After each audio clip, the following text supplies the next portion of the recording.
ఈ రోజు పాలు పంచదారతో పని లేకుండా నోట్లో వేసుకుంటేనే వెన్నలా కరిగిపోయేటటువంటి స్వీట్ తో మీ ముందుకు వచ్చాను.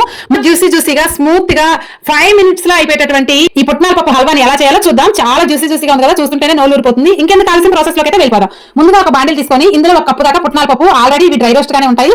జస్ట్ అలా ప్యాన్ ఫ్రై చేస్తే ఏంటంటే మనం మిక్సీ పట్టుకున్నప్పుడు స్మూత్ గా పౌడర్ లాగా అవుతాయి. అందుకని ఇలా లైట్ గా ఫ్రై చేసుకొని ఒక ప్లేట్ లోకి తీసుకోండి. ఈ లోపు చల్లారిపోతాయి.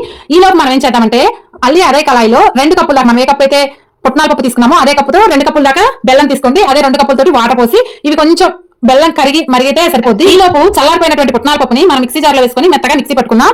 మీరు యాలక్కాయల పొడి రెడీగా లేకపోతే ఈ పుట్నాలతో పాటే 2 యాలక్కాయలు కూడా వేసుకొని మిక్సీ పట్టేసుకోండి. మెత్తగా ఫైన్ గా పౌడర్ లాగా చేసుకోండి. ఇది చాలా బాగుంటుంది. ఇప్పుడు తర్వాత మనం ఏం చేయాలంటే ఇలా మనం మిక్సీ పట్టుకున్నటువంటి పుట్నాల పప్పుని కొంచెం ప్యాన్ లో నెయ్యి వేసుకొని ఆ నెయ్యిలో ఈ పుట్నాల పప్పుని ఫ్రై చేసుకుంటే మంచి టేస్ట్.